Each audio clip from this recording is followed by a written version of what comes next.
नमस्कार, शाम के 5 बजने को हैं। एबीपी न्यूज पर हाजिर हूं मैं रोमाना इसार खान। आज आधी रात के करीब प्रधानमंत्री नरेंद्र मोदी अमेरिका पहुंचने वाले हैं।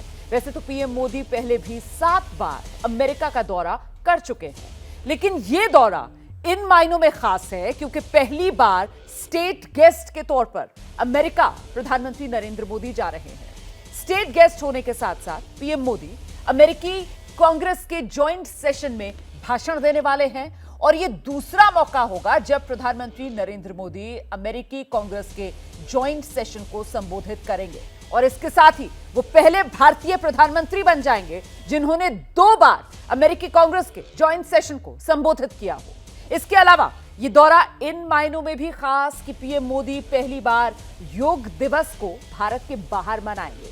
यूनाइटेड नेशंस की बिल्डिंग के लॉन्च में जो कार्यक्रम होगा उसमें प्रधानमंत्री नरेंद्र मोदी शिरकत करेंगे। तो भारत के हिसाब से ये दौरा बेहद महत्वपूर्ण होने जा रहा है। साथ ही चीन की भी खास नजर इस दौरे पर बनी हुई है। मोदी के अमेरिका दौरे से पहले चीन के सरकारी अखबार ग्लोबल टाइम्स में जो लेख छपा उससे साफ लगता है कि चीन इस दौरे से बेहद परेशान है, लेकिन प्रधानमंत्री मोदी ने अमेरिकी अखबार वॉल स्ट्रीट जर्नल में चीन को लेकर साफ कर दिया है कि भारत अपनी संप्रभुता और गरिमा की रक्षा की पूरी तरीके से सुरक्षा करने के लिए तैयार। तो आखिर चीन की परेशानी की वजह क्या है? भारत अमेरिका की दोस्ती से चीन को खतरा क्या है? और सवाल यह भी कि क्या मोदी के अमेरिका दौरे में चीन की चालबाजी का पक्का इलाज इस बार होना तय है? यह तो रही विदेश की बात, लेकिन देश में भी मोदी के दौरे को लेकर राजनीति तेज है। प्रधानमंत्री के दौरे को इवेंट बाजी कहा जा रहा है। जिम्मेदारी से भागने का आरोप विपक्षी दल प्रधानमंत्री नरेंद्र मोदी पर लगा रहे हैं। तो आज मोदी के दौरे को लेकर विदेश से लेकर देश तक की राजनीति पर चर्चा करेंगे, लेकिन पहले रिपोर्ट देखिए।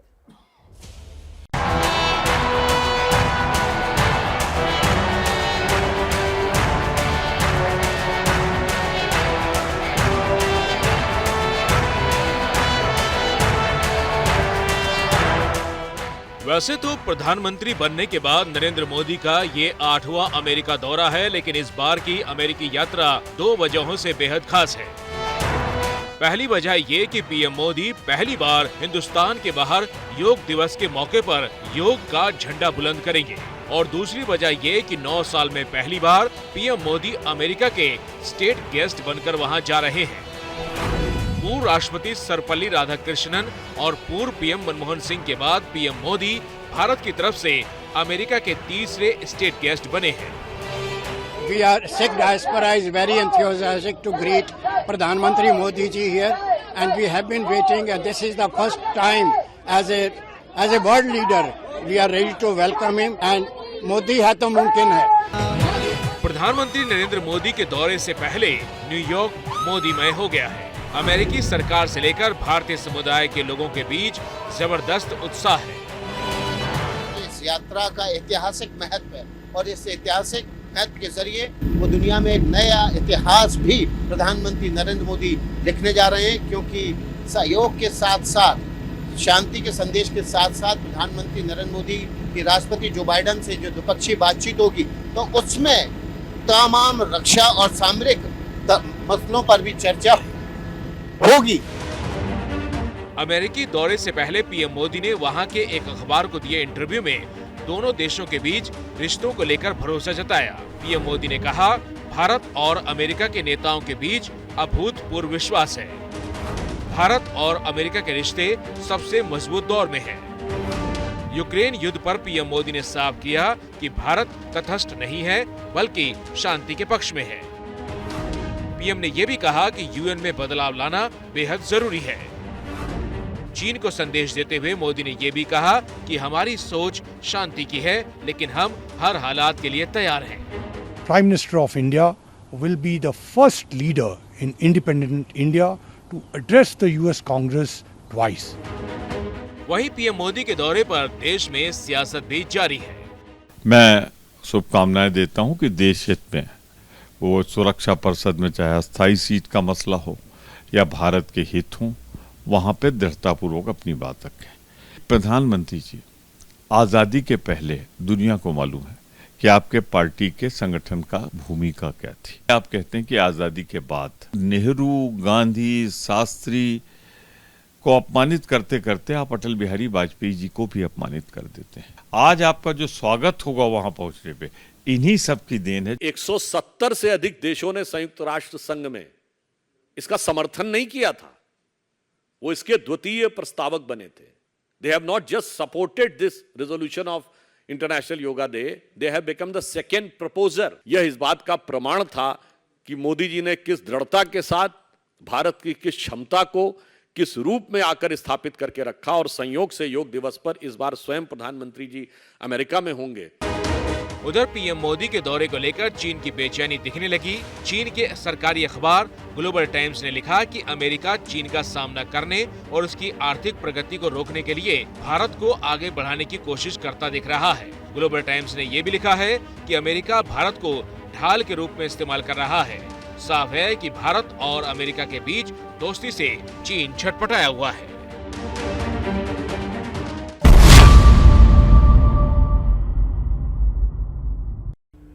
खास मेहमानों से परिचय कराते हैं। बीजेपी के प्रवक्ता प्रेम शुक्ला, कांग्रेस के प्रवक्ता अजय उपाध्याय हमारे साथ इस चर्चा में शामिल हो रहे हैं। साथ ही दीपक वोरा जी पूर्व राजनयिक हैं, अनिल त्रिंगुड़ायत जी पूर्व राजनयिक, और साथ ही रिटायर्ड मेजर जनरल के सिन्हा साहब रक्षा विशेषज्ञ इस चर्चा में हमारे साथ शिरकत कर रहे हैं। मैं राजनीतिक मेहमानों का रुख करूं, लेकिन शुरुआत आज पहले एक्सपर्ट पैनल के साथ। मुझे लगता है दीपक वोरा सर स्टूडियो में हमारे साथ मौजूद हैं। सर, अगर 2 पॉइंट्स में आपसे कहूं कि प्लीज बताइए कैसे प्रधानमंत्री नरेंद्र मोदी का ये दौरा गेम चेंजर साबित हो सकता है। Thank you very much. बहुत अच्छा लगता है जब आपके चैनल पर होता हूं, आपसे बहुत कुछ सीखने को मिलता है। You are one of our best anchors and of course आपका चैनल तो सर्वश्रेष्ठ है, फिर बाकी जो आपके विशेषज्ञ हैं उनसे भी बहुत कुछ सीखता हूं। आपने कहा 2 शब्दों में बता दिया जाऊं। पहली चीज ये है, किसी भी इंटरनेशनल रिलेशनशिप जो बनती है 2 देशों के बीच, एक ही आधार उसका होता है, वो है ट्रस्ट, भरोसा। और जैसा प्राइम मिनिस्टर ने कहा है कि अब भारत और अमेरिका के बीच बहुत भरोसा है, ये पहली चीज है। और दूसरा होता है म्यूचुअल बेनिफिट। अमेरिका को क्या चाहिए भारत से? भारत का मार्केट है, भारत स्थिरता ला रहा है, सिक्योरिटी ला रहा है इस इलाके में जो हमारा इंडियन ओशन का रीजन है। भारत को क्या चाहिए? अमेरिका की जितनी मर्जी आप आलोचना करिए, लेकिन cutting edge technology, state of the art technology उसके पास है, चाहे डिफेंस में है, चाहे स्पेस में है, चाहे मेडिसिन में है, चाहे एजुकेशन में है, उसके पास है। हमें वो चाहिए। तो जब दोनों का संगम होता है, वो हमें कुछ देते हैं, हम उन्हें कुछ देते हैं। इतना बड़ा मार्केट है भारत का, वो उसको चाहते हैं। डिफेंस डील्स होंगी, साइंस में एग्रीमेंट होगा। ये जब ऐसा होता है, परफेक्ट मैच, तो उससे कोई रोक नहीं सकता। हाँ, जलने वाले जरूर जलेंगे। बिल्कुल, और यहां पर ये कहते चलें कि परफेक्ट मैच, और एक अलाय के तौर पर नहीं बल्कि एक पार्टनर के तौर पर, साझेदार के तौर पर, इसको अंडरलाइन करना बहुत जरूरी हो जाता है। अनिल सर, आपकी नजर में इस दौरे का महत्व सर?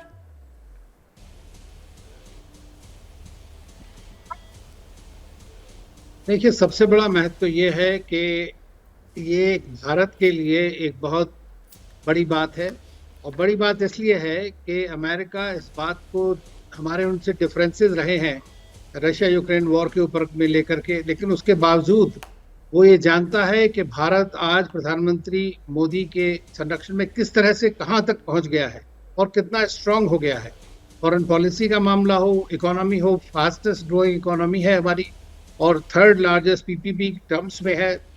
तो ये जो सारी चीजें हैं, लार्जेस्ट डेमोक्रेसी, जितनी भी चीजें आप देखें, जो भी मापदंड आप लें, उन सब में भारत आज एक अद्वितीय सिचुएशन में है। ठीक है। और उस बात को अमेरिका अच्छी तरह जानता है। दूसरी चीज ये है कि भारत अमेरिका के लिए बहुत स्ट्रेटेजिक पोजीशन में है, क्योंकि अमेरिका इस वक्त सिर्फ चाइना को कंटेन करने की कोशिश करता है, लेकिन भारत के लिए ये, हमारे लिए अपनी एक दूसरी समस्या है चीन के साथ। तो उसमें वो हमारी किस तरह से मदद कर पाएगा, कहाँ तक सपोर्ट करेगा, चाहे वो टेक्नोलॉजी के बारे में हो, डिफेंस सेक्टर में हो, या मार्केट्स के बारे में हो, वो सारी चीजों में जिस भी तरह से होगा तो वो देखेंगे। बिल्कुल सर, तकनीक, व्यापार और डिफेंस, इसमें किस तरीके की डील्स होती हैं, इसको लेकर नजर बनी रहेगी हमारी। एक जल्दी से रिएक्शन लेते हैं जनरल सिन्हा का। सिन्हा सर, इस सब के बीच वो चीन की जो खलबली देखने के लिए मिल रही है, चीन ने जिस तरीका का लेख अपने ग्लोबल टाइम्स पे छापा है, उसे किस रूप में देखा जाए? रोमाना, जय हिंद। देखिए, आज के परिप्रेक्ष्य में जो भारत और अमेरिका का एक पार्टनरशिपिंग है, not alignment of joining a line, align नहीं हो रहा है ऑन स्ट्रेटेजिक ऑटोनॉमी के ऊपर में। तो छटपटाहट जो आपने पूछा, चीन की छटपटाहट, पाकिस्तान की छटपटाहट और उनकी छटपटाहट जो भारत से खैर खाते हैं, भारत से दुश्मनी रखता, उनका तो वाजिब है। क्योंकि देखिए 21वीं सदी की एक बहुत इंपॉर्टेंट पार्टनरशिपिंग हो रही है और ये पार्टनरशिपिंग उस समय जाएगी कि 21वीं सदी के ऊपर में एक जो विश्व की संरचना आप देखते हैं तो मल्टीपोलैरिटी में दो पोलर्स एक साथ उदय हो रहे हैं, एक ईस्ट में होता है तो एक वेस्ट में होता है। तो ईस्ट के अंदर में जो सेंट्रलिटी है, ग्लोबल जो सेंट्रल है, इंडो पैसिफिक का इलाका है, जो सेंटर ऑफ ग्रेविटी चेंज हो रही है, उसमें भारत का उदय होना और पार्टनर इक्वल टर्म्स में पार्टनरशिपिंग। और देखिए चाइना को जो बड़ा बनाया है विश्व ने, एक तरीका बनाया है कि दो तरीके से रोकना है। उसके अंदर में जो उसकी इकोनॉमिक ग्रोथ जिसके ऊपर वो विश्व में डिपेंडेंट था और विश्व ने उसको चांस दिया था कि एज आप इमर्ज आउट करें, ये अपने आप में नहीं निकले थे। तो वो आज उसको कहीं ना कहीं कंटेन करना है, उसमें ब्रेक्स लगाने हैं, क्योंकि वो भी हेजेमोनिक बिहेवियर की तरह करता है। नहीं सर, आपने बहुत ही अच्छे शब्दों का, खूबसूरत शब्दों का इस्तेमाल किया दर्शकों को समझाने के लिए इस दौरे के महत्व का। चीन को आखिरकार मिर्ची क्यों लग रही है इस बात का, कि जरा समझिए इस बात को कि ये जो मल्टीपोलर एक तरीके से पूरा सिस्टम वर्ल्ड ऑर्डर बनता हुआ नजर आ रहा है, उसमें कैसे एक सूर्य के तौर पर उदय होता हुआ भारत यहां पर नजर आ रहा है। अब मुझे लगता है जरा राजनीतिक मेहमानों का रुख कर लेना चाहिए और हम सीधे अजय उपाध्याय जी, कांग्रेस के प्रवक्ता हैं, उन्हीं से जानते हैं। सर, आपने सुना तीनों एक्सपर्ट्स जो इस वक्त शो में मेरे साथ मौजूद हैं, उन्होंने बताया इस दौरे का महत्व, इसकी अहमियत। बावजूद इसके मैं हैरान हूं ये देखकर कि कांग्रेस पार्टी के ट्विटर हैंडल से जो ट्वीट किया जाता है उसमें यह लिखा जाता है कि प्रधानमंत्री नरेंद्र मोदी अमेरिका निकल गए, छवि चमकाने का काम होगा, इवेंटबाजी होगी। सर, दौरे का महत्व क्या कांग्रेस पार्टी नहीं समझ पा रही? और इवेंटबाजी होगी से क्या मतलब है कांग्रेस का? सर देखिए, कांग्रेस पार्टी के ट्विटर हैंडल पर जो बात आपने देखी है जी, वो मणिपुर के संदर्भ में था। मणिपुर में जिस तरह जल रहा है मणिपुर, जिस तरह 50,000 लोगों से ज़्यादा लोग बेघर हो गए हैं, सैकड़ों लोगों की जान चली गई है। हम लोगों की ये अपेक्षाएं थी कि प्रधानमंत्री जी कम से कम जाने से पहले पिछले 2 महीने से जो घटना हो रही है उस पर कम से कम 2 शब्द जरूर बोलेंगे, क्योंकि देश के अंदर इतनी बड़ी आग लगी हुई है, इतनी अशांति है, समुदाय आपस में नफरत के आग में जल रहा है।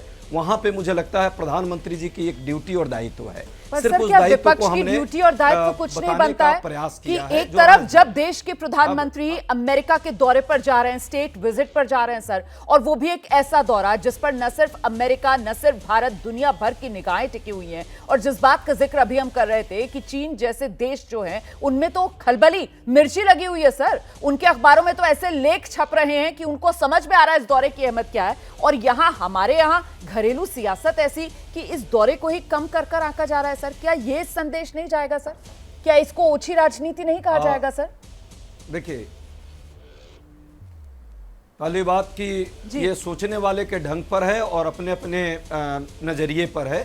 कोई ओछी राजनीति नहीं है। देश के अंदर यदि इतना बड़ा हंगामा हो, इतनी बड़ी अशांति हो, उस पर यदि कोई प्रश्न किया जा रहा है तो उसको इस नजरिए से नहीं देखा जाना चाहिए। गोदी मीडिया कुछ देख रही है, देश में हंगामा कर रही हो, अपनी जगह पे है। हाँ, मुद्दों पर बात जरूर हम करेंगे। मैं शुभकामना देता हूं कांग्रेस पार्टी के बिहाफ पर। प्रधानमंत्री जी विदेश दौरा पर गए हैं, अमेरिका में गए हैं, अमेरिका में 8वीं बार गए हैं, पहली बार नहीं गए हैं। जिस तरह के जो मुद्दे हैं श्रम मानकों के संदर्भ में, जलवायु परिवर्तन के संदर्भ में, तकनीकी ट्रांसफर का, आर्थिक क्षेत्र में, रणनीतिक क्षेत्र में और रक्षा के क्षेत्र में, इन मुद्दों पर जो पारस्परिक वार्ता होगी जिससे भारत के जो आर्थिक हित हैं, रणनीतिक हित हैं और सामरिक हित हैं, वो कितने ड्रेस होंगे, ये मुद्दा रहेगा, ये मायने रखेगा। आप बिल्कुल सही बात कह रहे हैं सर। आर्थिक, रणनीतिक, सामरिक हित जो हैं भारत के, वो किस हद तक साधे जाएंगे इस दौरे को लेकर, इसी बात पर नजर है। और अच्छा लगा मुझे कि आपने यहां पर शुभकामनाएं भी दी, लेकिन सवाल तो मेरा वहीं का वहीं रह गया ना, इवेंटबाजी फिर आपने क्यों कह दिया? इस दौरे से कांग्रेस कुछ उम्मीद रख रही है? आप कुछ उम्मीद रख रहे हैं या फिर ये इवेंटबाजी है, या फिर कांग्रेस तय नहीं कर पा रही है कि इस दौरे को लेकर कांग्रेस क्या रवैया अपनाए? 10 सेकंड नहीं सर, 30 सेकंड लीजिए और मुझे जवाब दीजिए। सवाल मेरा आपसे ही है, इवेंटबाजी क्यों कह रहे हैं आप, अगर आप ये तमाम मुद्दे गिना रहे हैं? दीपक जी अच्छा, अब अनइंटरप्टेड बोलने दीजिएगा। जैसा कि दीपक जी ने कहा, सर्वाधिक जनसंख्या वाला हमारा देश है, हम सबसे ज्यादा भरोसेमंद जो हैं विश्व में, उदार लोकतंत्र जो प्रजातांत्रिक हमारी विरासत रही है उसके कारण हम विश्व में हमारी एक अलग पहचान है। जिस तरह से हमारे आर्थिक उदारीकरण का दौर 90 के बाद चला डॉक्टर मनमोहन सिंह जी के नेतृत्व में, जिसका नतीजा आज पूरा विश्व जो है उसको फलीभूत हो रहा है और भारत विश्व में चमकने का एक प्रयास कर रहा है। इसमें अमेरिका के भी अपने इंटरेस्ट हैं और भारत के भी अपने इंटरेस्ट हैं। बिना राष्ट्रीय हित के कोई भी देश अपने नीतियों का निर्धारण किसी भी दूसरे देश के साथ नहीं करता है। प्रधानमंत्री जी जाए, मुद्दों पर, कूटनीतिक मुद्दों पर चर्चा हो और हमारे राष्ट्रीय हित जो हैं, श्रम मानकों पर जितना बड़ा बदलाव आया है अमेरिका के इशारों पर, उस पर फिर से एक पर चर्चा हो। टेक्नोलॉजी ट्रांसफर के मेजर मुद्दे हैं, पर्यावरण से संबंधित तकनीकी हमको चाहिए, उस पर काम करने की जरूरत है।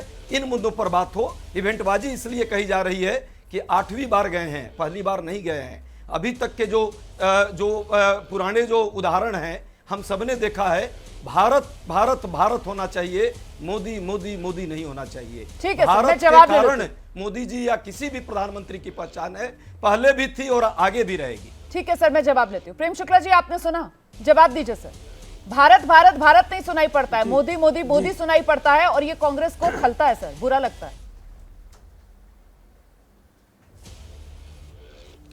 देखिए, संकट इनका है कि भारत का अगर अमेरिका से रिश्तों में माधुर्य आता है तो चीन को मिर्ची लगना समझ में आती है, पाकिस्तान का दुखी होना समझ में आता है, लेकिन भारत की सबसे पुरानी पार्टी कांग्रेस इस बात को लेकर इतनी छिछली स्तर की बातें करे, यह ना तो हमारे इस पैनल में बैठे विशेषज्ञों की समझ में आएगा और संभवतः रोमाना जी आपकी भी समझ में नहीं आया होगा। आपने प्रश्न पूछ लिया तो अजय उपाध्याय जी ने आपको गोदी मीडिया कह दिया। अगर इनसे कोई प्रश्न पूछ ले तो वो मीडिया गोदी हो जाता है, अगर कोई प्रश्न पूछ ले तो जो है वो विशेषज्ञों की विशेषज्ञता पर प्रश्न चिन्ह लग जाता है। लेकिन मुद्दे की बात है कि ये वैदेशिक नीति जो होती है वो सातत्य होता है, उसकी किसी एक सरकार में ही नीतियां पूरी तरह से परिवर्तित नहीं होती हैं। तो निश्चित तौर पर भारत और अमेरिका का आज जो रिश्तों का माधुर्य है या जो विश्वास निर्मित हुआ है, ये एक बड़ा कालखंड उसमें लगा है और उस कालखंड में जब इस तरह की स्थितियां उत्पन्न हुई हैं तो उस पर आपको हल्की बातें नहीं करनी चाहिए। हमको घरेलू राजनीति के लिए बहुत सारे अवसर हैं। अब आप मणिपुर का आप बात करें कि मणिपुर में चूंकि इस समय वहां अस्थिरता है, इसलिए मोदी जी को वहां इवेंट करने नहीं जाना चाहिए। इनकी बातचीत का या कांग्रेस के हैंडल से किए गए ट्वीट का कुल लेखांकन है। आप मुझे बताइए, हमने कश्मीर में पूरे 3 दशकों तक अस्थिरता रही, पंजाब में 2 दशकों तक अस्थिरता रही। इसका मतलब क्या था कि पंजाब अस्थिरता, इसलिए श्रीमती इंदिरा गांधी विदेश दौरे नहीं करती, श्रीमान राजीव गांधी विदेश दौरों पर नहीं जाते, श्री नरसिंह राव विदेश दौरों पर नहीं जाते जी। अब जो है कश्मीर में अस्थिरता थी, इसलिए भारत का कोई प्रधानमंत्री किसी भी विदेश दौरे पर नहीं जाता, किसी भी सशक्त राष्ट्र के साथ किसी प्रकार का संबंध नहीं रखता। ये क्या तर्क हुआ? मुझे लगता है कि बड़े बढ़िया तरीके से यहाँ पर प्रेम शुक्ला जी आपने अपनी बात रखी है और ये जवाब जो आपने दिया है इस पर अगर कुछ कहना चाहेंगे उपाध्याय जी तो मैं आऊंगी आपके पास, लेकिन उससे पहले जिस बात का आप जिक्र कर रहे थे कि साहब अमेरिका जाते हैं प्रधानमंत्री नरेंद्र मोदी और मोदी मोदी मोदी होता है, भारत भारत भारत नहीं होता है।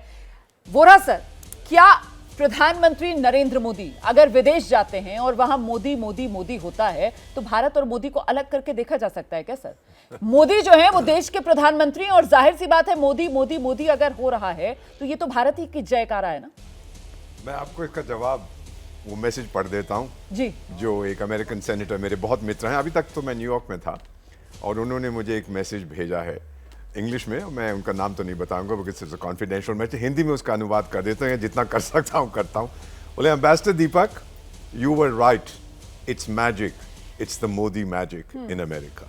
अब इससे ज़्यादा मैं क्या कह सकता हूँ कि भारत की छवि इतनी ऊंची हो गई है और जो भारत का प्रतिनिधित्व कर रहे हैं नरेंद्र भाई दामोदर दास मोदी, नेचुरली उनकी भी छवि बहुत ऊपर है बिकॉज पूरी दुनिया में अब उन्हें एक स्टेट्समैन के तौर पे देखा जाता है। ये बात आप बड़ी कह रहे हैं सर, क्योंकि प्रधानमंत्री नरेंद्र मोदी की छवि वाकई में दुनिया भर के सबसे लोकप्रिय नेताओं में उनका शुमार होता है और अनिल जी, आप बेहतर तरीके से बता पाएंगे कि कूटनीति की जब बात की जाती है तो फिर पर्सनल केमिस्ट्री अगर नेताओं में क्लिक करती है तो फिर वो जो द्विपक्षीय रिश्ते होते हैं दो देशों के, उसमें कितने बड़े मुद्दों को सुलझाने में अहम साबित हो सकती है। सर, जरा इसको भी बयां कर दीजिए ताकि समझ सके लोग क्यों जरूरी है मोदी मोदी मोदी होना भी दुनिया भर में। अनिल सर।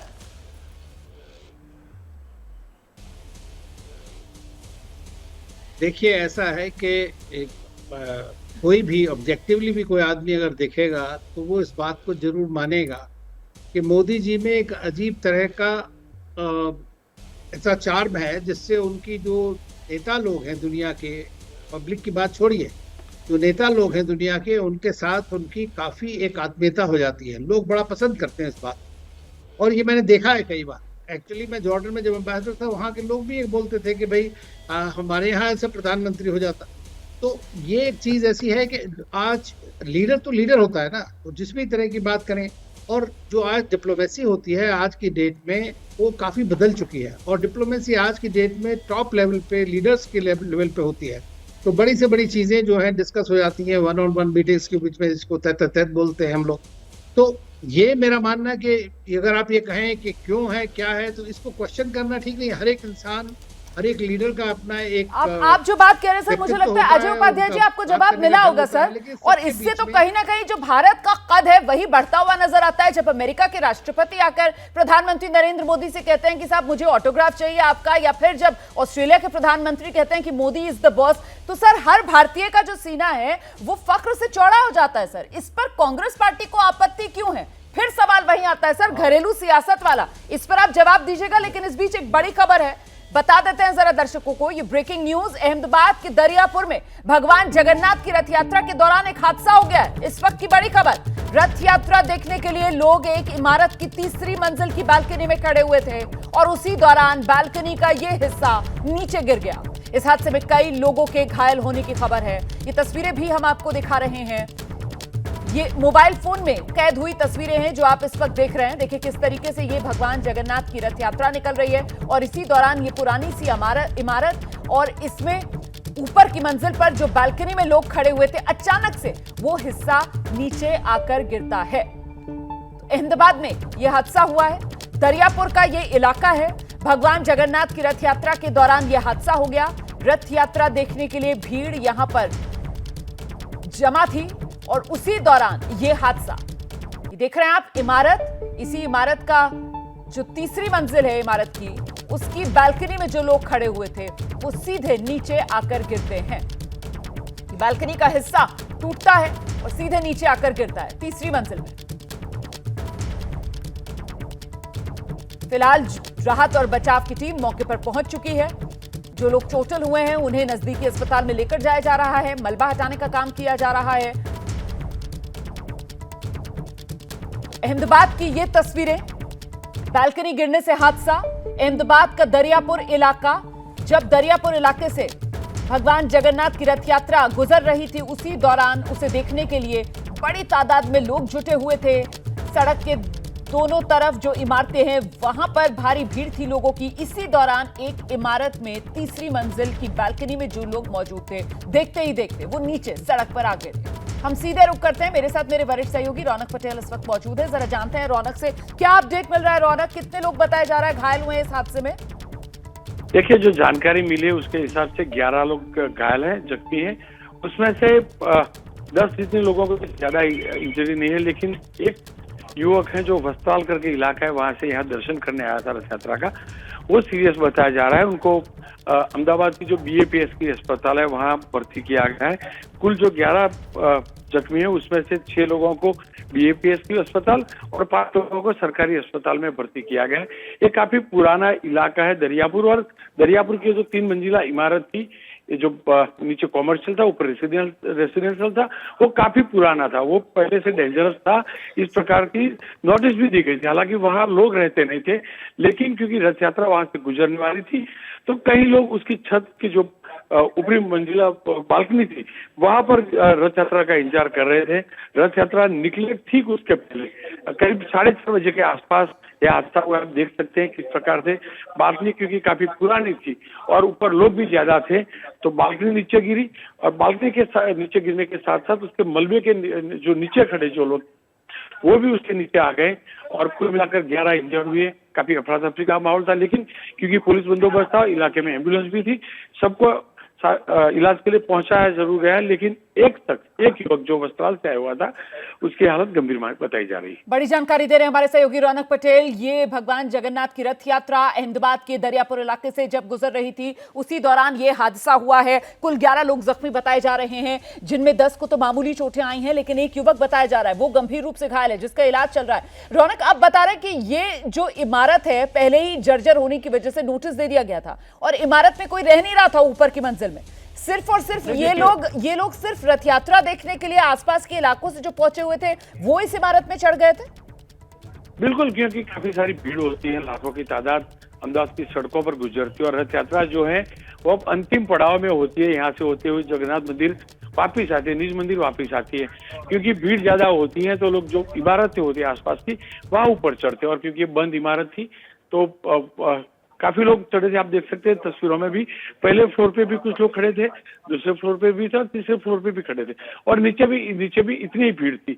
और जैसे ही ऊपरी मंजिल की जो बालकनी है जहाँ लोग खड़े थे वो गिरी और वो पूरा मलबा जो नीचे गिरा। आप देख सकते हैं अफरा तफरी का काफी माहौल भी रहा, लेकिन गनीमत ये रही कि तुरंत एम्बुलेंस के जरिए लोगों को अस्पताल में भेजा गया। और क्या जानकारी मिल पा रही है रौनक, ये स्थानीय लोग ही हैं या फिर अहमदाबाद कहीं दूर दराज इलाकों से आए थे यहाँ पर रथ यात्रा के दर्शन करने के लिए? जी, काफी सारे लोग, उसमें से 11 में से जो इंजर्ड हुए वो अलग अलग इलाके से थे और जो जिस युवक की मैं जो बात कर रहा हूँ जो गंभीर रूप से जख्मी हुआ है वो अहमदाबाद का वस्त्राल इलाका है जो दरियापुर से काफी दूर होता है, वहां से यहाँ दर्शन करने आया हुआ था और वो बुरी तरह से जख्मी हुआ है, वो सीरियस बताया जा रहा है। तो ये मकान पहले ही जर्जर होने का नोटिस यहाँ थमा दिया गया था जिसकी वजह से मकान खाली था, यहाँ लोग रह नहीं रहे थे, फिर आखिरकार ये खुला हुआ था, मतलब ऊपर जाने का रास्ता ओपन था इसमें कि लोग इसकी हम दूसरी मंजिल पर भी देख रहे हैं, तीसरी मंजिल पर भी देख रहे हैं, लोग खड़े हुए हैं और फिर देखते ही देखते वो तीसरी मंजिल वहां धड़धड़ा कर लोग जो है वो नीचे गिरने लगते हैं। रौनक, देखिए, रथ यात्रा शुरू होती है उसके 1 महीने पहले एक सर्वे किया जाता है और जितनी भी पुरानी मकाने जो इमारतें होती हैं उनको नोटिस दी जाती है, खाली भी करवाया जाता है। ठीक इसी प्रकार से इस इमारत को खाली करवाया गया था, लेकिन क्योंकि जो स्टेयरकेस होता है वो आउटसाइड होता है और भीड़ होती है तो लोग ये भूल जाते हैं, एक भगवान के दर्शन करने की वो भी होती है और शायद यही होते है कि लोग गलती कर बैठते हैं और इस प्रकार की पुरानी इमारतों में पहुंच जाते हैं। रथ यात्रा जहां से गुजरती है 22 किलोमीटर की रथ यात्रा है और क्योंकि पुराना अहमदाबाद का इलाका है, पुराना ट्रेडिशनल रूट है जहाँ से रथ यात्रा गुजरती है और काफी पुराना रूट है तो स्वाभाविक तौर पे ही आप गलियां भी देख सकते हैं, काफी संकरी गलियां है और पुराना रूट है तो जितनी भी इमारतें हैं वो काफी पुरानी। नगर निगम ने जरूर नोटिस दी थी 1 महीने पहले, मैंने जैसे बताया सर्वे भी किया था, जितनी भी पुरानी मकानें थी उनको खाली करवाया गया था, लेकिन यहाँ पर शायद होने को कोई टाल नहीं पाया और लोग यहाँ पहुंचे और हादसे का शिकार हुए। और भगवान जगन्नाथ जी की रथ यात्रा उसके कार्यक्रम में किसी तरीके का खलल तो नहीं पड़ा इस हादसे की वजह से? रौनक, नहीं, रथ यात्रा जो है अपने निर्धारित रूट पर चल रहा है, वहां जो जहां से गिरी है बालकनी, ठीक उसके आधे घंटे के बाद वहां से पसार भी हो चुकी है। शुरुआत में टेबलो होते हैं, उसके बाद में रथ होते हैं, वो क्रॉस हो चुका है। रथ यात्रा को कोई दिक्कत नहीं हुई, रथ यात्रा सुचारू रूप से चल रही है और अपने वक्त पर यानी कि 8 साढ़े 8 बजे जगन्नाथ मंदिर निज मंदिर वापिस भी पहुंच जाएगी। तो ये जिस वक्त ये हादसा हुआ है उस वक्त सामने हम देख रहे हैं, ये क्या टैब्लो जाते हुए नजर आ रहा है? आपकी आवाज सुनी थी, आप फिर से एक बार रिपीट करेंगे? ये जो गाड़ी जाती हुई नजर आ रही है जिस वक्त ये हादसा हो रहा है, इसके बारे में जरा बताइए। ये वो मुख्य रथ तो नहीं है ना? जी नहीं, देखिए, जब रथ यात्रा निकलती है, रथ यात्रा के 3 रथ होते हैं। पहला रथ भगवान का होता है, भगवान जगन्नाथ का होता है, दूसरा बहन सुभद्रा का होता है और तीसरा जो है बलभद्र का होता है। और उसके पहले 100 से ज्यादा 101 अलग अलग टेबलो होते हैं जो सांस्कृतिक झांकियों को प्रदर्शित करते हैं। आप जो देख रही है वो ठीक उसका टेबलो भी गुजर रहा है। एक जो अलग अलग झांकी जो होती है वो झांकी पास हो रही है, उससे तो कहीं दूर, यानी कि कम से कम 1 किलोमीटर दूर रथ होते हैं, और रथ जो है वो खलासी जो लोग होते हैं उसको लेकर आते हैं। ये जो आप जो बात कर रही हैं वो एक टैब्लो था, वो रथ नहीं है। बहुत शुक्रिया आपका इस तमाम अपडेट के लिए। हमारे सहयोगी रौनक पटेल बता रहे थे कैसे भगवान जगन्नाथ की रथ यात्रा जिस दौरान अहमदाबाद के दरियापुर इलाके से गुजर रही थी, उस वक्त एक इमारत की तीसरी मंजिल अचानक से आकर नीचे गिरी और वहां पर लोग मौजूद थे जो रथ यात्रा के दर्शन करना चाहते थे। फिलहाल 11 लोग बताया जा रहा है जो घायल हुए हैं इस हादसे में। 10 को मामूली चोटें आई हैं, लेकिन एक युवक गंभीर रूप से घायल है। इस खबर पर जैसे कोई और अपडेट आएगा फौरन आप तक पहुंचाएंगे। और अब एक बार फिर से रुक करते हैं आज जिस मुद्दे को लेकर हम चर्चा कर रहे हैं, प्रधानमंत्री नरेंद्र मोदी का अमेरिका दौरा। स्टेट विजिट है ये, लेकिन कांग्रेस को इवेंट बाजी लग रही है। सभी खास मेहमान लगातार हमारे साथ बने हुए हैं और जिस पॉइंट पर हमने इस डिबेट को छोड़ा था उसी पॉइंट से दोबारा शुरू करेंगे। अजय जी, फिर तो कांग्रेस से सवाल यही पूछा जाएगा कि मतलब मोदी का विरोध करना है और किसी भी मुद्दे पर करना है, इसी वजह से ये इतना महत्वपूर्ण अमेरिकी दौरा भी कांग्रेस को इवेंट बाजी लग रहा है सर? पहले तो अहमदाबाद में जो जख्मी हुए हैं, भगवान जगन्नाथ उनकी रक्षा करें, हम सबकी उनके प्रति कहीं ना कहीं एक संवेदना है। जहाँ तक बात आपने प्रश्न किया है, प्रश्न के साथ एक बात त्रिगुणातीत जी ने कही है, बड़े विद्वान व्यक्ति हैं, पर्सनल केमिस्ट्री की बात की है। पर्सनल केमिस्ट्री तो चीन से भी बहुत अच्छी थी, आपने देखा होगा मोदी जी की शी जिनपिंग से, लेकिन हुआ क्या? पाकिस्तान के पास भी गए, नवाज शरीफ के पास हुआ क्या? नेपाल, श्रीलंका और बहुत सारे देश हैं इसके उदाहरण। बात है पर्सनल केमिस्ट्री नहीं, राष्ट्रीय हित का जो मैथमेटिक्स है, गणित है, उससे ही कोई भी देश के पारस्परिक संबंध निर्धारित होते हैं। ये मेरी मान्यता है और ये सार्वजनिक है, सर्वविदित है।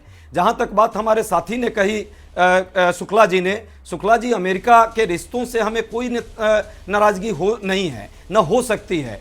पंडित नेहरू से लेकर इंदिरा जी और राजीव गांधी ने तो देखा टेक्नोलॉजी के मामले में क्या क्या वहाँ से लाए थे और आगे भी चला है मनमोहन सिंह तक के दौर में। बस हमने वो दिखावे का हंगामा नहीं किया, इवेंट मैनेजमेंट का काम नहीं किया।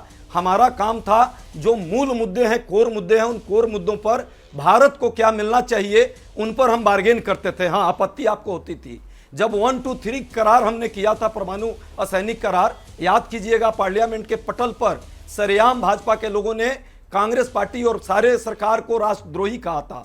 आप जो भी समझौता करते हैं किसी भी देश से, हम उस पर राष्ट्रद्रोही का तमका आपको नहीं लगाते।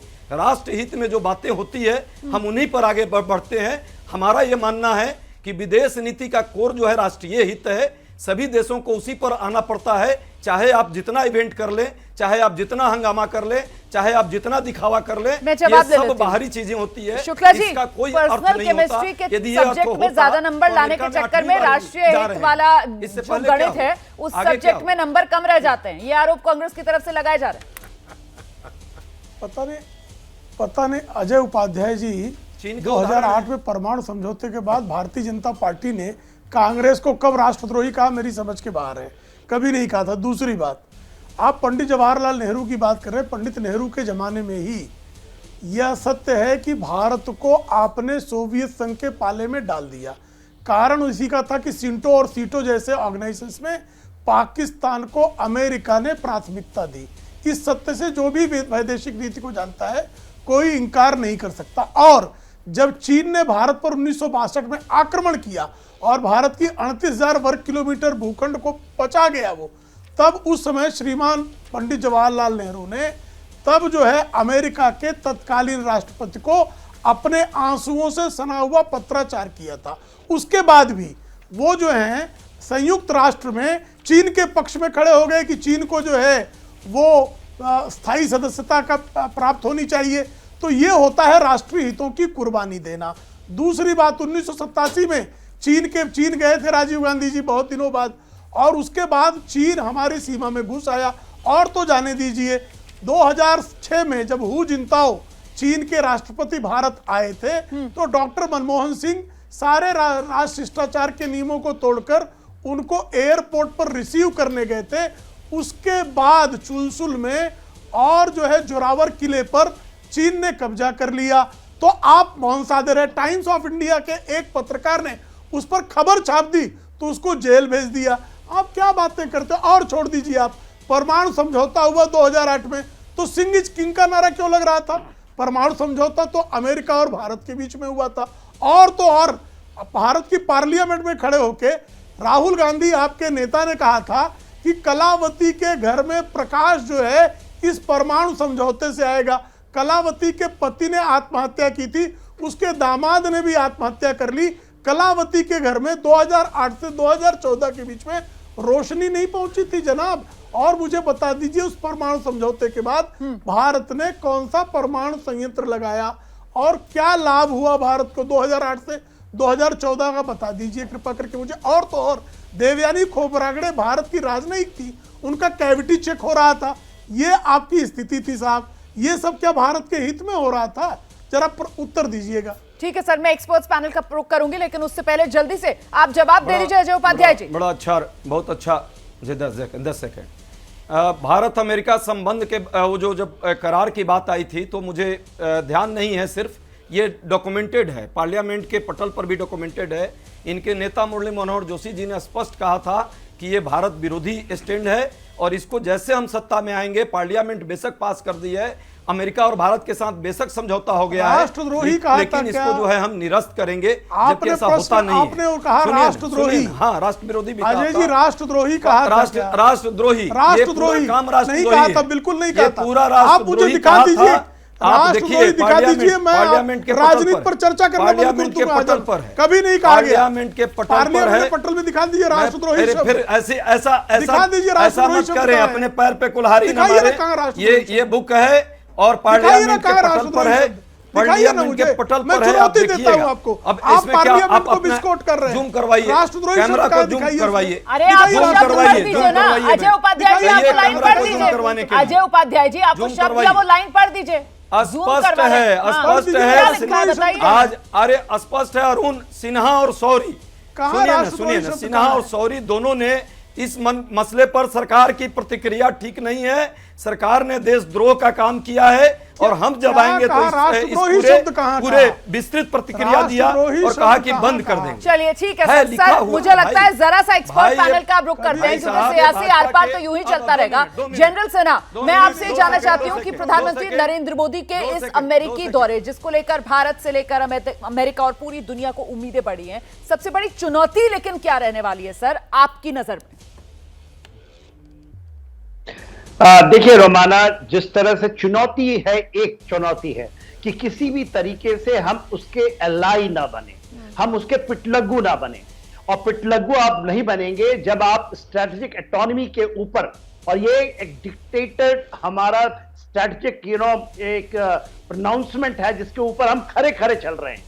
और खरा खरा ये जब चलते हैं जब आप ब्रह्मोस जो हमारा और रशिया के बीच का है पूरे विश्व में छाया हुआ है, हमारा वो हम AK-47 की तर्ज पर जब हम अपने राइफल को रशिया से बनाते हैं और हम लेना चाहते हैं ड्रोन्स, जब हम ले रहे हैं वहां से जेट इंजन, तो आप देखिए ये है, इसको कहते हैं। और यही चीज है जो आप कहते हैं सबसे बड़ा चैलेंज ये है कि आज के जो हम देखता हूं, जो मैं जिस चश्मे से देखता हूं, हम तो एब्सोल्युटली खड़े हैं स्ट्रेटेजिक ऑटोनॉमी के ऊपर, पर कुछ ऐसा ना हो जाए, पिटलग्गू ना बन जाए। ये बात आप जो कह रहे हैं अनिल सर दबाव में लेकिन भारत नहीं आ रहा है। साफ तौर पर वो पहला इंटरव्यू जो प्रधानमंत्री नरेंद्र मोदी की तरफ से अमेरिकी मीडिया को दिया गया है, और जो सबसे बड़ा मुद्दा माना जा रहा था कि साहब रूस यूक्रेन युद्ध में अमेरिकी प्रेशर यही है कि भारत जो है वो अमेरिका के साथ खड़ा नजर आए, उसपे भी भारत ने स्टैंड क्लियर कर दिया है कि साहब रूस यूक्रेन युद्ध में हम तटस्थ नहीं है,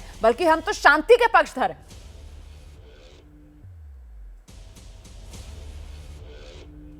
देखिए रुमानी, ये आज की बात नहीं है। प्रधानमंत्री मोदी ने पहले दिन से, जब से ये युद्ध शुरू हुआ है, जब हम UN सिक्योरिटी काउंसिल में थे वहां पर, उस वक्त हमारी प्रेसिडेंसी थी, भारत का बिल्कुल सीधा एक था कि हमारी जो स्ट्रेटेजिक ऑटोनॉमी की पॉलिसी इसको हम कहते हैं, वो भारत के इंटरेस्ट के लिए है और दुनिया की पीस और डायलॉग और डिप्लोमेसी के लिए। तो भारत ने हमेशा से इसी बात में कहा है, चाहे आप किसी भी तरह करें, उसके लिए कई बार क्वाड समिट हुई, वहां पे भी लोगों ने कहा कि बड़ा प्रेशर पड़ेगा, तो प्रेशर तो है, इसमें कोई शक बात नहीं है। और G20 की हमारी अध्यक्षता है और उसमें भी ये लोग एक G7 की तरफ से, अगर आप देखें कंट्रीज का जो समिट हुई थी, तो वो लोग अपना, उनका एक मुद्दा है कि किस तरह से युद्ध को बढ़ाया जाए आगे, किस तरह रूस को हराया जाए। लेकिन हमारे लिए अगर अमेरिका हमारा ग्लोबल कॉम्प्रहेंसिव स्ट्रेटेजिक पार्टनर है, तो रशिया भी जो है हमारा स्पेशल हम अपने हितों की, राष्ट्र हितों की रक्षा करना अच्छे से जानते हैं और उसी को लेकर हमारा फोकस है। चलते चलते दीपक वोरा सर, बस आपसे एक कमेंट चाहूंगी सर कि हासिल प्रधानमंत्री नरेंद्र मोदी के इस अमेरिकी दौरे से आपको क्या लगता है, क्या रहने वाला है? अभी तक जितने संबंध हुए हैं द्विपक्षीय, वो इंट्रोडक्शन था और अब पुस्तक का पहला चैप्टर लिखा जाएगा। पर्सनल केमिस्ट्री का एम्बेसडर अनिल ने जिक्र किया, बिल्कुल सही कहा उन्होंने। मैम 1971 में श्रीमती इंदिरा गांधी गई थी अमेरिका, उस समय अमेरिका के राष्ट्रपति रिचर्ड निक्सन थे और जो मैंने मिनट्स देखे हैं उसमें ये लिखा था 3 मिनट के बाद बर्फ जम गई थी हवा में, एक दूसरे की बात नहीं सुन रहे थे वो। लेकिन प्राइम मिनिस्टर नरेंद्र मोदी और जो बाइडेन के जितने कॉन्टैक्ट रहे हैं, पर्सनल केमिस्ट्री बहुत स्ट्रांग रही। बिल्कुल सर, और उम्मीद यही कर रहा है इस वक्त न सिर्फ भारत अमेरिका बल्कि पूरी दुनिया की निगाह इसी बात पर लगी हुई है कि ये पर्सनल केमिस्ट्री जो दोनों नेताओं के बीच है किस तरीके से राष्ट्रहित के गणित को साधेगी। बहुत शुक्रिया आप सभी का हमारे साथ जुड़ने के लिए आज के शो में।